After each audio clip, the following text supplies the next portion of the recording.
আমরা তো জানি যে আমার ভাইয়ের রক্তে রাঙানো, যেটা প্রথম একটা কবিতা ছিল, যেটা লিখেছেন শ্রদ্ধেয় গাফফার চৌধুরী, এটা সুর করেছিলেন শহীদ আলতাফ মাহমুদ, আমরা যেটা জানি। মরহুম আব্দুল গাফফার চৌধুরী উনি কিন্তু এই গানটি একটা কবিতা আকারে লিখেছিলেন এবং তাৎক্ষণিকভাবে সুর দিয়ে এই গানটি গাওয়া হয়েছিল।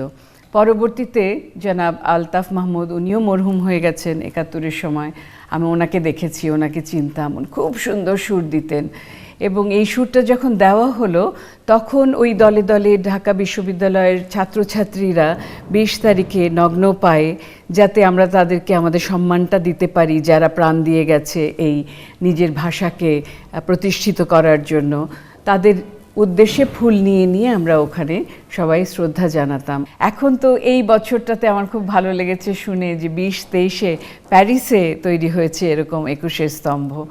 ওই স্তম্ভটার কাছে যায় এবং এটা একটা প্রতীকী এবং একটা শক্তি ওখানে তৈরি হয়। এই গানগুলোর যে ইম্প্যাক্ট ছিল, ইমিডিয়েটলি সোশ্যাল ইম্প্যাক্টটা কি? সাংঘাতিক সোশ্যাল ইম্প্যাক্ট ছিল, কারণ এই গানগুলো এই ধরনের জীবনমুখী গান যেটাকে বলে। আমার আব্বাও 52-তে উনি স্টুডেন্ট ছিলেন এবং উনি জড়িত ছিলেন এই ইয়ের সাথে, ৫২ ভাষা আন্দোলনের সাথে। তো ওনার কাছে আমি শুনতাম যে ওনারা যখনই মিলিত হতেন একটা বক্তব্য শেষ করে লাস্টে গিয়ে এই গানটা গাইতেন। সেরকম আরেকটা গানের কথা মনে পড়ছে যে শ্রদ্ধেয় আব্দুল লতিফ উনি লিখেছিলেন যে ওরা আমার মুখের ভাষা কায়রা নিতে চায়। এই লিরিক্যালি এত ডিরেক্ট, সিটিং জিনিয়াস বলে না। এবং উনি যখন গান লিখতেন আমাদের বাসায় সবসময় আসতেন। আমার দাদা আব্বাসউদ্দিনের সাথে তার খুব সখ্য ছিল এবং আব্বাসউদ্দিনের বহু গান উনি গাইতেন। কিন্তু উনি যখন গান লিখতেন একদম টানা গান লিখতেন, মনে হয় কি যেন এই গানটা ওনার মুখস্থ ছিল। মানে উনি ভাবছেন না, মানে ভেবে একটা অন্তরা লিখবেন বা ভেবে একটা সঞ্চারী লিখবেন এরকম না, উনি টানা গান লিখতেন, মনে হয় যেন উনি আগের থেকে মুখস্থ করে এসেছিলেন।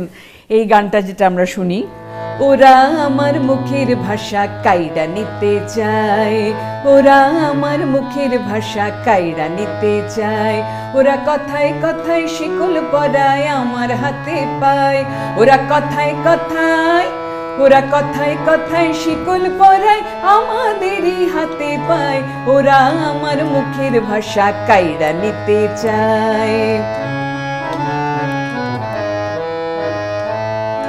कोई तो जहाँ अमर दादाई, कोई से तहाँ अमर बाबाई, कोई तो जहाँ अमर दादाई, कोई तो जहाँ अमर दादाई, कोई से तहाँ अमर बाबाई।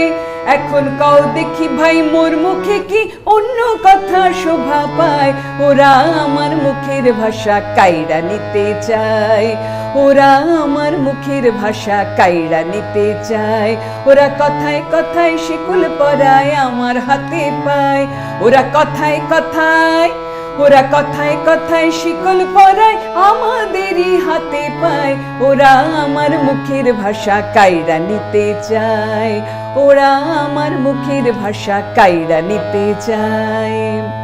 এই যে দেশি ভাষায়, বাংলা ভাষায়, মানে প্রমিত ভাষায় তো আগের গানটা আমরা শুনলাম, আমার ভাইয়ের রক্তে রাঙানো, আর এই গানটা দেশি ভাষায় আমরা যে ডায়ালেক্টে সাধারণ মানুষ কথা বলে সেটার মানে সেটার এফেক্ট কিন্তু আরো বেশি প্রবল, কারণ সাধারণ মানুষ এটা বুঝতে পারছে। সেটা কিন্তু সাধারণ মানুষকে দলে দলে লোক, দলে দলে লোক এই গানটা খুব তাড়াতাড়ি শিখে গিয়ে, গানটা আসলে শেখাও অনেক সহজ। আগের গানটা যেমন শেখা বেশ কঠিন, ওটা বেশ একটা কঠিন সুরের। তখন তো আসলে গণসঙ্গীতের একটা চল ছিল। সেই গণসঙ্গীতের কিছু স্মৃতি যদি আপনারা তো অনেক করা হয়েছে। মুস্তফা মনোয়ারকে আমার খুব মনে পড়ে যায়। উনি করলেন কি, বেশ কয়েকজন শিল্পী, নাইলা খান, শাহনাজ রহমতুল্লাহ, সাবিনা, রথীন্দ্রনাথ রায়, তোমার আব্বা, রফিকুল আলম, সবাই এসে ওনারা গানগুলো করলেন। সংগ্রাম সংগ্রাম সংগ্রাম চলবে দিন রাত অবিরাম, সংগ্রাম সংগ্রাম সংগ্রাম। আমার ফুপু হয়তো নেতৃত্ব দিলেন, ফেরদৌসী রহমান। তখন একটাই টেলিভিশন ছিল, বিটিভি। ওটা ছাড়া হলো যখন সবাই অনুপ্রাণিত। ভাষার গান নিয়ে আপনি যদি বলি আপনার ব্যক্তিগত পছন্দের কোনটা? একটা গান আমার ছিল, তখন আমার একদম মনে পড়ে, বারান্দায় বসে আজাদ রহমান সাহেব আমার ফুপু ফেরদৌসী রহমানকে শিখাচ্ছেন, আমার আপন ঘরে যা আছে গো সেই তো অনেক ভালো, হোক সে দেশি হোক অনামি, হোক সে নিছক কালো। এটা একটা গান। আর ওনার লেখা আরেকটা গান আমরা ছেলেবেলায় যখন চিলড্রেন্স প্রোগ্রাম করতাম বিটিভিতে, এটাও খুব সমৃদ্ধ একটি গান। বাংলা ভাষার অঙ্গনে ভাই সবই আছে, সবই আছে, মিষ্টি সুরে ছন্দে কেমন মনটি নাচে, মনটি নাচে। বাংলা ভাষার রূপ কথাতে হৃদয় দোলে, দোলে দোলে, হৃদয় দোলে। হাসি খেলি গল্প করি বাংলা বলে, গল্প করি বাংলা বলে। এই ভাষাতে মাকে ডাকি, এই ভাষাতে মাকে ডাকি, মা মা মা বলে। ভাষার গান নিয়ে আপনার কোনো পরিকল্পনা আছে কি? ভাষার গান আলাদাভাবে পরিকল্পনা নেই, তবে তুমি যেটা বলছো যে বাংলাকে সারা পৃথিবীতে পরিচয় করে দেওয়ার, যেমন 7টা কাজী নজরুল ইসলামের বই 7টাকে আমি ইংরেজিতে অনুবাদ করেছি। এখন মানুষ যখন ইংরেজি অনুবাদটা পড়ে তাদের মনে তখন কৌতূহল হয় যে এই বাংলা ভাষাটা কি ভাষা, এই নজরুল কি লিখলো, এই আব্বাসুদ্দিন কি গাইলো। এইভাবেই কিন্তু আমরা সারা পৃথিবীতে বাংলাকে একটা উচ্চ আসনে আমরা নিয়ে যেতে পারি। অপমানে তুমি জ্বলে উঠেছিলে সেদিন বর্ণমালা, সেই থেকে শুরু, সেই থেকে শুরু, সেই থেকে শুরু দিন বদলের পালা।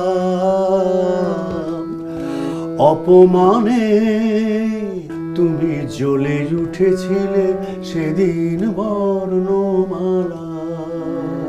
অজস্র দেশের গানের ভান্ডার আমাদের আছে এবং সেই ভান্ডারের কিছু অংশ আমার বাড়িতেই আছে, তাই কোথাও না গিয়ে চলে আসলাম আমার বাড়িতে, আমার বাবার কাছে।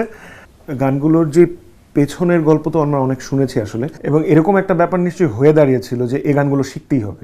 এটা খুবই প্রভাবমুক্তভাবে মানুষ শিখে ফেলতো, ছাত্ররা, সব ছাত্রছাত্রীরা এমনিতেই গেয়ে ফেলতো।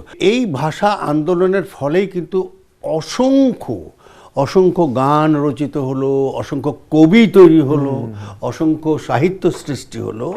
হ্যাঁ, ফলে এই ভাষা আন্দোলনের ইম্প্যাক্ট এবং এর প্রভাব, এর শক্তি কিন্তু অনেক দূর আমাদের স্বাধীনতা পর্যন্ত বিস্তৃত হলো। একটা গান মনে পড়ছে, ওই গানটার একটু যদি কিছু মনে থাকে, সেটা হচ্ছে যে ভুলবো না 21শে ফেব্রুয়ারি। গানটা আমি শিখেছিলাম নিজামুল হক ভাইয়ের সঙ্গে, অর্থাৎ আমাদের সেই প্রখ্যাত ভাষা সৈনিক গাজীউল হক সাহেব। এরা দুই ভাই মিলে কিন্তু গানটা লিখেছিলেন এবং সুর করেছিলেন, এবং খুব তাৎক্ষণিকভাবে একেবারে যখন গোলাগুলি হয়ে যখন মানুষ যখন মারা গেল, তৌফিক জব্বার সাহেবরা মারা গেলেন, তাদের মৃত্যুর পরপরই তারা তাৎক্ষণিকভাবে এই গানটা ওনারা লিখেছিলেন।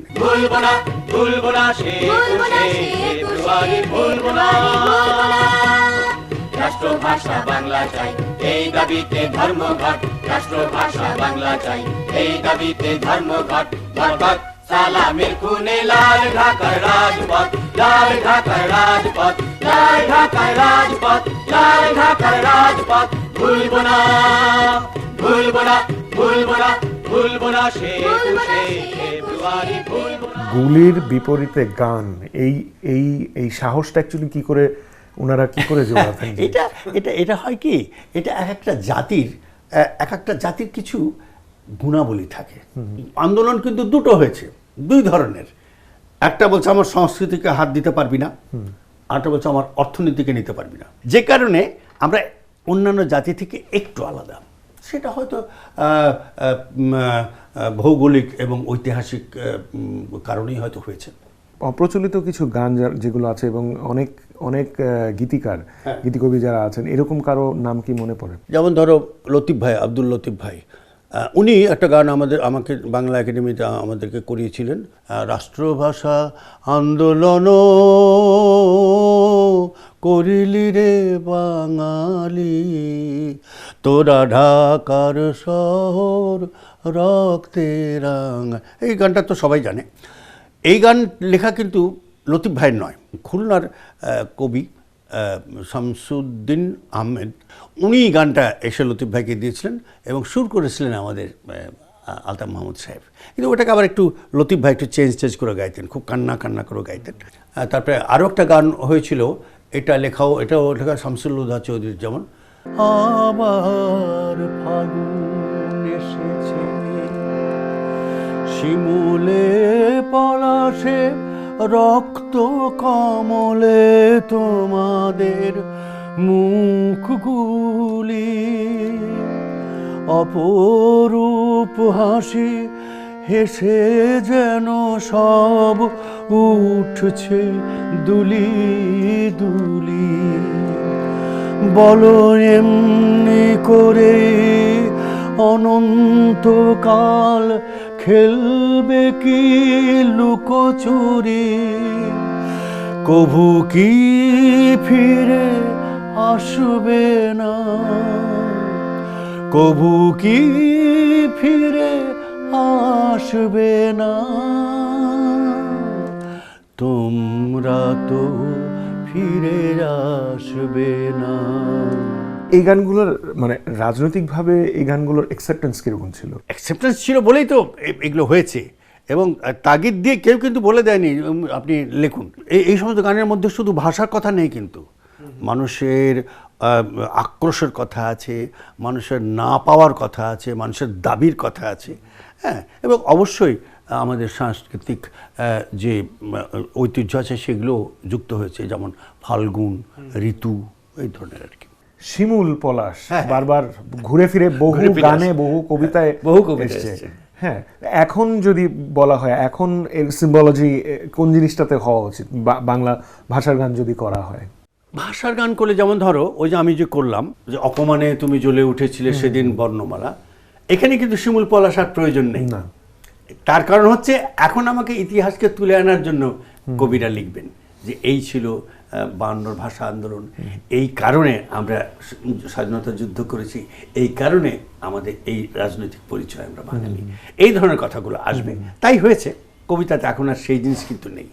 হ্যাঁ, যেমন আমি তোমাকে একটা গান বলি, কবি শামসুর রহমানের লেখা স্বাধীনতার পর, কিন্তু সেটা কিন্তু তুমি যেটা বললে এইটাই, সেখানে শিমুল পলাশ নেই কিংবা ইতিহাসের অনুসঙ্গে জব্বার রফিকের নাম নেই, আছে কি বলছি দেখো, শ্যামল কোমল শান্ত ছায়ায় তোমরা ঘুমাও, আমি জেগে থাকবো।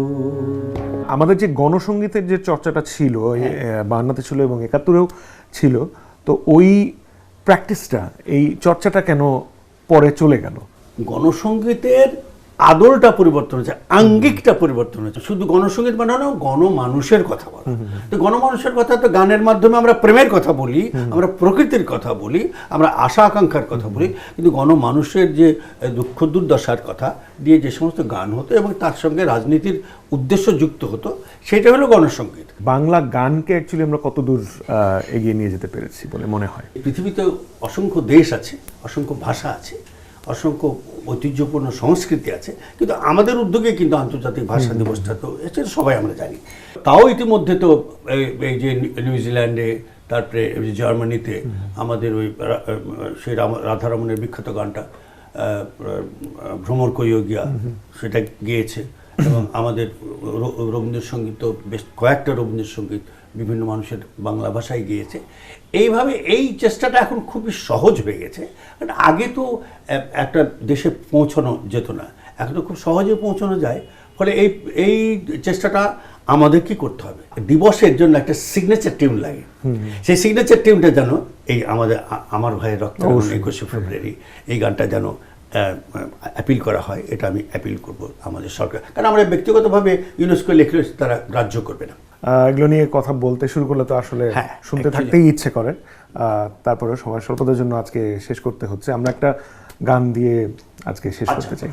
মোদের গৌরব মোদের আশা আমরি বাংলা ভাষা, মোদের গৌরব মোদের আশা আমরি বাংলা ভাষা। কি জাদু বাংলা গানে, গান গে দাঁড় মাঝি টানে, গে গান নাচে বাউল, গে গান নাচে বাউল, গান গে ধান কাটে চাষা আমরে বাংলা ভাষা। মোদের গৌরব মোদের আশা আমরে বাংলা ভাষা। বিদ্যাপতি চণ্ডী গোবিন্দ হেম মধু বঙ্কিমনবীন, ওই ফুলেরই মধুর রসে, ওই ফুলেরই মধুর রসে বাঁধল সুখে মধুর আশা আমরে বাংলা ভাষা।